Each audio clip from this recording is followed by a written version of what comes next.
আমি একটা ভিডিও বানিয়েছিলাম যেখান থেকে বলেছিলাম যে মানে সচ্চোখে মানে 9 তারিখের আরজি করের ঘটনাটা যিনি নিজের চোখে দেখেছেন সেই ডাক্তারের কথাটা আপনাদের সামনে তুলে ধরলাম। আপনারা জানতে চেয়েছিলেন যে কেউ কি এমন একজন নেই যে সামনে থেকে নির্ভয়াকে দেখেছে, সে কি পরিস্থিতিতে ছিল, কারণ সবাই বাবা মাকে দোষী সাব্যস্ত করার চেষ্টা করছিল। দোষী না, মিথ্যেবাদী, মিথ্যেবাদী, যে নির্ভয়ের মা বাবাকে আলাদা ঘরে বসিয়ে রাখা হয়নি, নীল চাদর লাল চাদর, এইসব অনেক রকমের কথাতে বাবা মাকে উল্টো ব্লেম করা হচ্ছিল, বাবা মাকে মিথ্যেবাদী করার চেষ্টা করছিল। তো সেই পারপাসে আমি বলেছিলাম যে ইনি একজন ভদ্রমহিলা যিনি ডাক্তার আরজি করের, তিনি একটা স্পিচ দিয়েছেন যেখান থেকে দাঁড়িয়ে সেই দিনের যে ঘটনাটা কী হয়েছিল, কেমন করে নির্যাতিতা পড়েছিল আমাদের নির্ভয়া, সেখানে কে ছিল, কী বৃত্তান্ত, তিনি সেখানে আপডেট দিয়েছেন একটা ইন্টারভিউতে, কোথাও সভাতে, মঞ্চতে। তো সেটা আমি তুলে ধরেছি। সেই দিন খবর পাওয়ার পর থেকে, একটার পর থেকেই আমি নিজেই আরজি করে ছিলাম এবং সেখানে গিয়ে দেখলাম, যখন শুনলাম এরকম একটা ঘটনা ঘটেছে, অবধারিতভাবে একজন মা হিসেবে, একজন মহিলা হিসেবে, একজন ডাক্তার হিসেবে, একজন পশ্চিমবঙ্গে পড়াশোনা করা সরকারি মেডিকেল কলেজে নাইট ডিউটি দেওয়া ডাক্তার হিসেবে আমি বিচলিত হয়ে গেছিলাম এবং আমি গিয়েছিলাম ছুটে আরজি করে।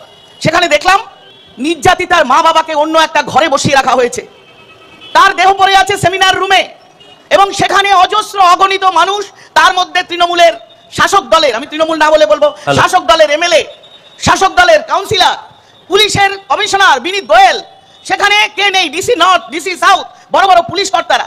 ঘটনা ঘটেছে ভোর রাত্রে 3টে-4টের সময়। আমি পৌঁছেছি সেখানে 12টা-1টা থেকে ছিলাম। রাত্রিবেলা যতক্ষণ না বডি ছো মেরে বিনীত গোয়েলের পুলিশ নিয়ে টালা থানা থেকে জোর করে সব দাহ করে দিল, ততক্ষণ সেখানে উপস্থিত ছিলাম।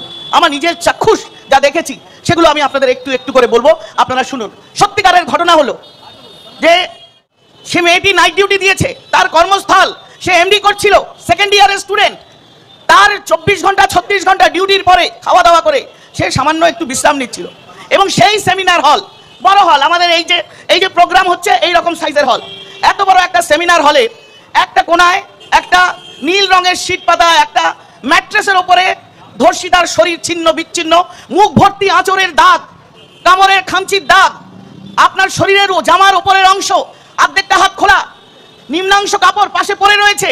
এই অবস্থায় আমি তাকে দেখেছি। অথচ পুলিশের কর্তা তিনি বললেন, বিনীত গোয়েল প্রেস করলে বললেন একটা ঘটনা ঘটেছে, একজনের মৃত্যু হয়েছে।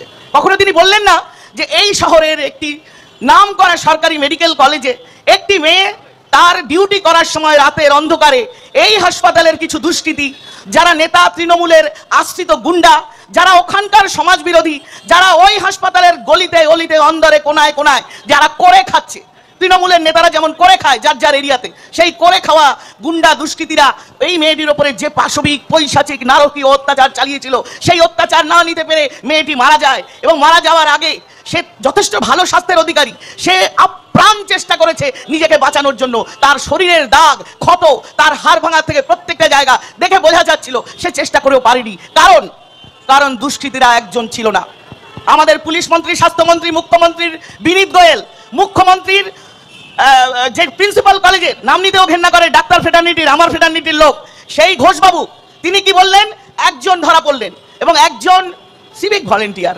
মমতা বন্দ্যোপাধ্যায়রা তো সিভিক ভলেন্টিয়ার তৈরি করে, যারা পুলিশ কমিশনারের বাইক নিয়ে ঘোরাফেরা করে, যারা পুলিশের সমস্ত টাকা তোলার কাজগুলো রাস্তায় দাঁড়িয়ে করে, যাদের কোনো পুলিশের কাজ করার কথা নয়, শুধুমাত্র ট্রাফিকে হেল্প করার কথা, তারা শুধু পুলিশের গুন্ডাগর্দি টাকা পয়সা রোজগারে সাহায্য করে এবং পুলিশকে তারা এই টাকা পাস করতে। ভিডিও ক্লিপিংয়ে কোনোভাবে তিনি কারোর নাম নিয়েছেন, কোনো পার্টিগত, কিন্তু আমি প্রথম থেকেই বলেছি যে আমার প্রথম ভিডিও এই অভয়াকে নিয়ে দেখবেন, যেখান থেকে আমি বলেছিলাম যে আইন আর অন্যায়ের মাঝখানে রাজনীতি কেন আসে। এটা আমার প্রশ্ন আগাগোড়াই ছিল, আজও আছে, আগামী দিনেও থাকবে।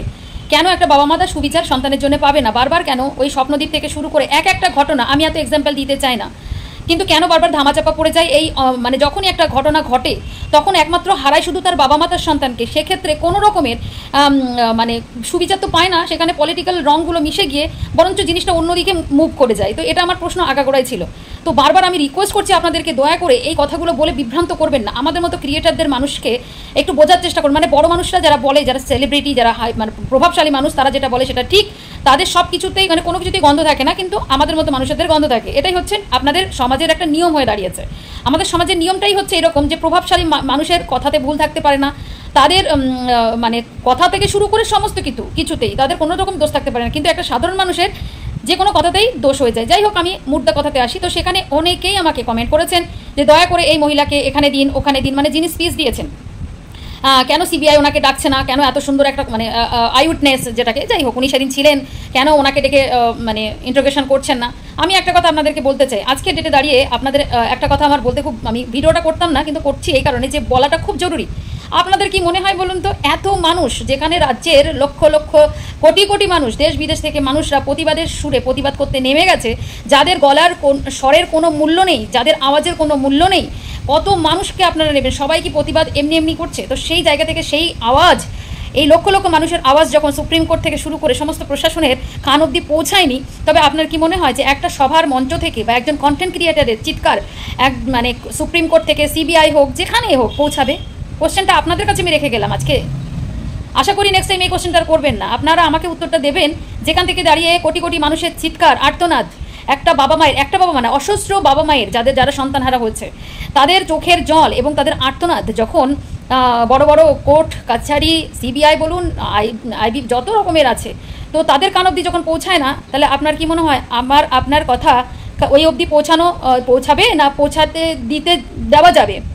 তো সবসময় আমি এটাই বলেছি, দয়া করে নিজেদের মধ্যে ঝগড়াঝাটি বন্ধ করুন, যেটা করলে হয় সেটা সবাই মিলে সিদ্ধান্ত নিয়ে করুন। আর সবথেকে বড় কথা, নিজেরা এই যে জনগণের মধ্যে এই যে মারপিট, এই যে আপনাদের মধ্যে এই যে তোলপাড়, এটা করবেন না। এটাতে না অনেকে সুযোগ নিয়ে নেয়। মাথায় রাখবেন, এই মুহূর্তে উচিত প্রত্যেকেই আমরা কারোর বাবা মা, কারোর সন্তান, কারোর ফ্যামিলি মেম্বার, তো সবারই এরকম ঘটনা সবার সাথে ঘটতে পারে, তাই সবাই মিলে ঐক্যবদ্ধভাবে একটা সুবিচার পাওয়ার ব্যবস্থা করুন।